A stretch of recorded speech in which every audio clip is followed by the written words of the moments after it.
Have you ever been to historic downtown Savannah, Georgia?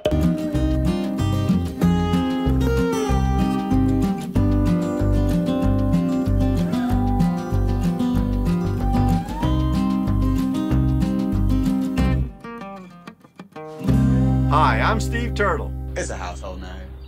And I'm a work camper. This is a story about Jill and me. Back on the road again, 4 days of traveling from Lake Kissimmee State Park in Florida to Savannah, Georgia. Last week we traveled from New Orleans, Louisiana to Walt Disney World in Florida.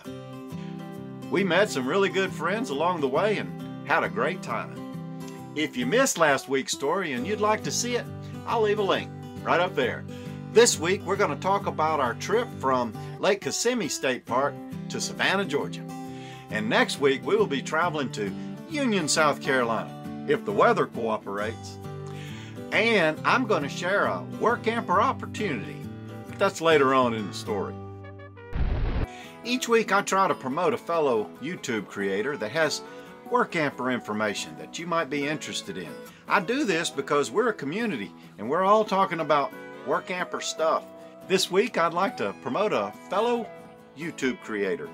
Her name is Stacy and her channel is My Empty Nest Quest. She just started a new job and she's pretty excited about it.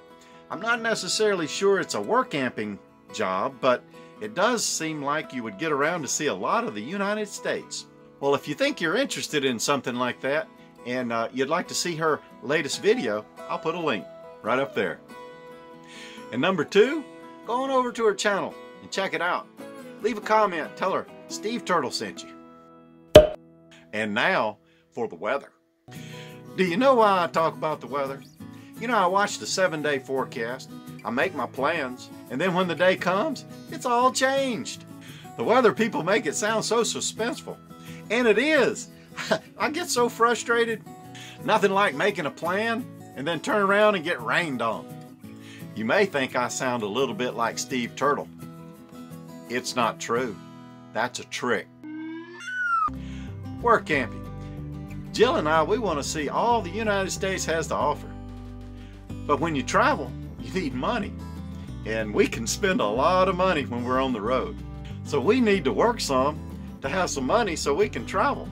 And we're still trying to figure it all out for us. Where to go to make money and when. This traveling adventure that we're on right now will be our longest travel adventure since we started work camping. We started spending our gate guard money January 23rd. And it'll continue until April 15th when we get up to Pennsylvania, and then we'll start our next work camping adventure. 2 months, 23 days. I hope we don't run out of money. If we do, we gotta come up with another plan. Well, I guess I better get to the story. You know how I am. I start rambling on and who knows. Anyway, work camping's not all about the work. It's the thing that follows, the adventure. So here we go. Day one, we left Kissimmee State Park and we were headed for Vero Beach. Got up bright and early, about 11 o'clock, and we were on our way. We were going over to Vero Beach to meet up with some very good friends of ours. 2 miles down the road, I blew a hole in the radiator hose. I need a new truck. Anyway, that's how it goes when you got an old truck. Stuff happens. Luckily, it was an easy repair. About 2 hours later, we were off and running to Vero Beach. We arrived at Vero Beach, stayed at Breezewood Trailer Park. Pretty nice little park, $30 a night, not a bad deal. Day two, we spent our day with our friends from Pennsylvania, Eric and Terry. Now this was a pretty nice meetup. It was by chance that they just happened to be traveling in the same place at the same time as we were. So we had to meet up on Valentine's Day. So we set out to find some history of Vero Beach. First stop, we went over to the Vero Beach Railroad Station, a historic railroad station. Walked up to the front door and it was closed. No one home, no reason why. We just assumed it was Valentine's Day. So we departed and went looking for more history. So we ended up at the Hallstrom Farmstead. It was a Swedish family that arrived in Florida back in 1918 and constructed their home and started a pineapple plantation. And then later the pineapple business went under, and then they changed over to a citrus farm. After the farmstead, we were off to find some dinner and some beer.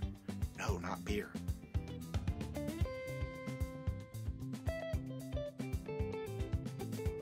We wound up at the American Icon Brewery.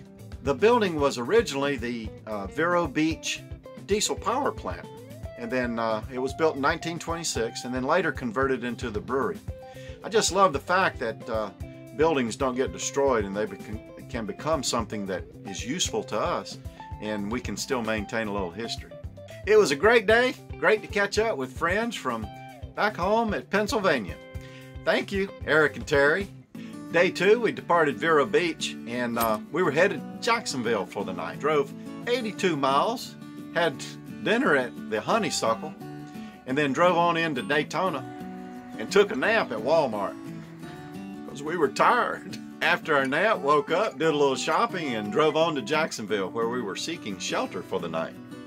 Ended up at a TA travel center. And I didn't know this, but normally we go to these truck stops and we sleep out with where the trucks park. But TA has a parking for campers.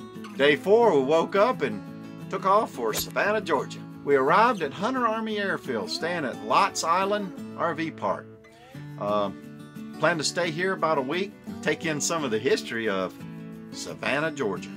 Historic Savannah, Georgia. The RV park's not too bad of a deal. There's $25 a night. They don't have Wi-Fi, they don't have cable, and they don't have laundry, and they don't have propane. But we're close to the base, and all those things are available nearby. 2 things I like about staying on a military base. 1, they're relatively cheap. 2, they're secure. Day 5, historic downtown Savannah. We took a day trip in, drove our car to the first park garage we saw. Pretty good deal. Sunday, it's $5 for the whole day. Once we arrived, we figured out our public transportation. The buses are free. They got 2 routes that basically go all day long around the historic district, so you just jump on and jump off. Pretty good deal. A whole lot better than New Orleans. Whole lot of history in Savannah. They have 25 historic squares, and for some reason I felt drawn to Franklin Park. I don't even know why. As we walked around, we ran into another restaurant called Lulu's. I'm surprised at how many restaurants are called Lulu's. We made it to the Savannah History Museum, and as I was walking through, I found the Forrest Gump original park bench that they used for the movie. You know, you gotta love Forrest Gump. We left the History Museum and wandered over to a social club, which was a restaurant. And pretty nice place. It was off the beaten path. It wasn't very crowded and had some really good food. Then later we visited the Prohibition Museum. What were they thinking? That didn't work out too well. And also, while I was there, I met some old drinking buddies. Bugs Moran, Al Capone, and Machine Gun Jack McGroon. I lost Jill. She snuck away and went to one of those speakeasy while I wasn't looking. All right. Come on.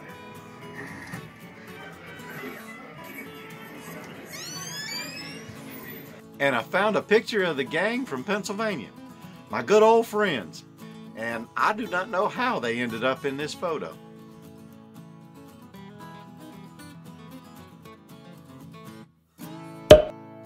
Workamper job highlights. This week I'd like to share a camp host position at Lake Ozark, Missouri. I'll leave a link to the job posting down below. Jill and I worked there last summer. There's no pay, just a little bit of work for a place to park your camper. Vicky, she schedules the inside duties, and Larry, he assigns the outside duties. It is for the 2019 summer camping season, and the opportunity is available now. If you're interested and you'd like to see what Jill and I did as camp host during our stay there, I'll leave a link to that playlist right up there. So it says send a resume or call Vicky, and I'll leave all that information right over there.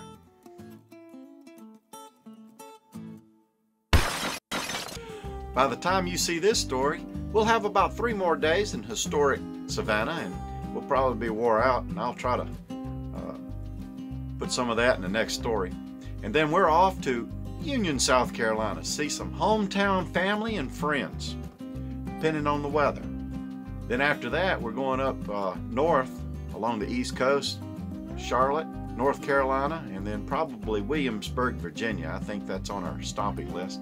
And then on to Pennsylvania. Well, that's our story for the week. I hope you enjoyed this story. If you did, click like and smash that subscribe button if you'd like to hear more stories like this one. And ring that bell. New stories like this one every week on Wednesday, right here on this YouTube channel. Until later, thanks for your time. Bye.